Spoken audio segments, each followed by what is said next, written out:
बहुत ज़माना पहले शुमाली पहाड़ियों के दामन में एक नन्हा सा कस्बा होता था जिसका नाम नूराबाद था।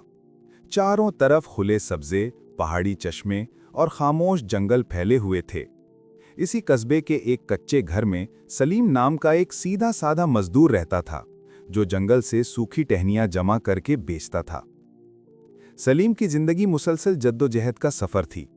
सुबह की पहली रोशनी के साथ जाग जाना, ठंडी हवा में जंगल पहुंचना, लकड़ी काट कर बोरी में भरना और शाम ढलते तक बाजार में बैठना, यही उसकी दुनिया थी। थोड़ी बहुत कमाई बस इतनी होती कि चूल्हा जल जाए और बच्चों का पेट भर जाए। मुश्किल हालात के बावजूद सलीम का दिल साफ आईने जैसा था। ना झूठ बोलता, न किसी का हक मारता। उसकी बीवी महरीन साबिर औरत थी जो हमेशा उसका हौसला बढ़ाती रहती। वो कहा करती थी, सलीम, तुम्हारी सच्चाई ही हमारी असल कमाई है। वक्त बदल कर रहता है, बस हिम्मत ना छोड़ना। लेकिन कस्बे के कई लोग उसकी गुर्बत देखकर तंजिया हंसी हंसते। ऐ सलीम, मेहनत तो पूरी करता है मगर अकलौता दिमाग है क्या? जरा सा होशियार होता तो कब का अमीर बन जाता। सलीम हमेशा दिलकश मुस्कुराहट के साथ जवाब देता, रिस्क देने वाला ऊपर बैठा है, मेरा काम मेहनत करना है, बाकी वो बेहतर जानता है। एक दिन सुबह सवेरे आसमान पर भारी बादल छाए हुए थे। ठंडी हवाओं के साथ जंगल में अजीब सी खामोशी उतरी हुई थी। सलीम ने सोचा, आज जल्दी काम खत्म करके वापस निकल जाना चाहिए। वो जंगल के एक गहरे सुनसान हिस्से में पहुंचा ही था कि सामने झाड़ियों के दरमियान से चमकता हुआ नूर फूट रहा था, जैसे किसी शीशे पर सूरज की किरण पड़ी हो। वो हैरान होकर करीब गया। झाड़ियां हटाकर देखा तो मिट्टी में दबा हुआ एक कदीम सा लकड़ी का संदूक पड़ा था। संदूक पर लोहे की एक बड़ी जंजीर और अजनबी निशानात कुंदा थे। सलीम का दिल धड़कने लगा। एक लम्हे को उसने सोचा, शायद ये पुरानी बादशाहत का खजाना है, मगर जिसका भी हो, क्या मैं इसे ले सकता हूं? वो पीछे पलटने ही वाला था कि जैसे उसके दिल के अंदर एक सरगोशी उभरी। सलीम, ये तेरे रब की तरफ से है, तेरी मेहनत का इनाम। एतमाद कर और उठा ले इसे। सलीम कांप गया, मगर हिम्मत करके संदूक का ढक्कन खोला। अंदर का मंजर देखकर उसकी सांस रुक गई। सोने के डेले, चांदी की छड़लां, रंग बरंगे जवाहरात और बारीक डिज़ाइन वाले सिक्के। उसने कभी ख्वाब में भी इतनी दौलत का तसव्वुर नहीं किया था। वो फौरन आसमान की तरफ देखकर आहिस्ता से बोला, ए मालिक, अगर ये नेमत है तो मुझे इसका सही इस्तेमाल करने की समझ दे, और अगर आजमाइश है तो मुझे इसमें साबित कदम रख। घर पहुंचकर सलीम ने संदूक दिखाया तो महरीन की आंखें हैरत से फैल गईं। बच्चे खुशी से तालियां बजाने लगे, मगर सलीम ने संजीदगी से कहा, यह खुशी के साथ जिम्मेदारी भी है, कोई गलत कदम नहीं उठाना। अगले दिन उसने थोड़ा सोना बेचकर जरूरी सामान खरीद लिया। दिन बदलने लगे। गुर्बत की जगह आसूदगी आ गई। कच्चा घर पक्के मकान में बदल गया। बच्चे अच्छे स्कूल में पढ़ने लगे और सलीम ने कस्बे के जरूरतमंद लोगों की मदद करना शुरू कर दी। जिन लोगों ने पहले इसे हकीर समझा था, अब इज्जत के साथ इसके घर आते। मगर सलीम कभी गुरूर में ना डूबा। वो हमेशा कहता, मैं कुछ नहीं, ये सब अल्लाह की मेहरबानी है, मैं तो सिर्फ रास्ता हूं। वक्त गुजरता गया और सलीम ने एक छोटा सा मकतबा बनवाया, मस्जिद की मरम्मत करवाई और कई बेरोजगारों को काम दिलवाया। नूराबाद आहिस्ता आहिस्ता रोशन और आबाद होने लगा। लेकिन जहां रोशनी होती है वहां कुछ साए भी जन्म लेते हैं। कस्बे का पुराना सूदखोर बहराम, जो हमेशा गरीबों का इस्तेहसाल करता था, सलीम की बढ़ती इज्जत देखकर जलने लगा।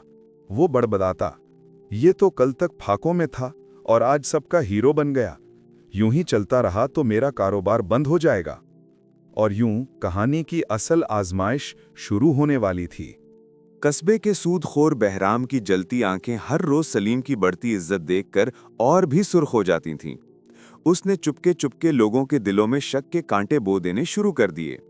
वो चौराहे पर बैठकर कहता, सलीम कभी गरीब था, अचानक इतनी दौलत, जरूर कोई चोरी, कोई जादू या कोई छुपी चाल है। कुछ सादा लोग बहराम की बातों में आ गए, मगर ज्यादातर जानते थे कि सलीम का दिल सोने से भी ज्यादा पाक है। जब ये बात सलीम के कानों तक पहुंची तो उसने बस इतना कहा, जिससे रब नवाज दे उसे कोई रोक नहीं सकता, और जिससे रब छीन ले उसे पूरी दुनिया भी बचा नहीं सकती। लेकिन असल आजमाइश तो अभी शुरू हुई थी। एक शाम उसका बेटा हमजा जिद करते हुए बोला, अब्बा, हमारे पास इतनी दौलत है तो हमें नूराबाद छोड़कर बड़े शहर जाना चाहिए। वहां बड़े बाजार, रंगीन खिलौने और ऊंची इमारतें हैं। बीवी महरीन ने भी आहिस्ता से कहा, सलीम, कभी कभी मैं भी सोचती हूं कि हम भी दूसरों की तरह शहर जैसा मयार अपना लें। सलीम के दिल पर बोझ सा उतर आया। वो समझ गया कि दौलत की चमक शायद दिलों के रास्ते बदल रही है। उसने खामोशी से हाथ उठाया और कहा, ऐ मेरे रब, मेरे घर वालों को सीधा रास्ता दिखा और मुझे दुरुस्त फैसले की हिम्मत अता फरमा। उसने नरमी से सबको समझाया, औलाद, शहर की रौनक हमेशा नहीं रहती। असल दौलत वो है जो दिल को सुकून दे। अगर दौलत हमें अल्लाह की रजा से दूर करे तो फिर ये नेमत नहीं, आजमाइश है। वक्त गुजरता गया और सलीम ने अपनी दौलत का बड़ा हिस्सा जरूरतमंदों में बांटना शुरू कर दिया। गांव की गलियां रोशन होने लगीं, टूटी गलियां बन गईं, छोटे दुकानदारों को रोजगार मिल गया। रफ्ता रफ्ता नूराबाद इतना खूबसूरत, साफ और आबाद हो गया कि लोग कहने लगे, हमें किसी बड़े शहर की जरूरत नहीं, नूराबाद खुद अब एक छोटा सा जन्नत का टुकड़ा है।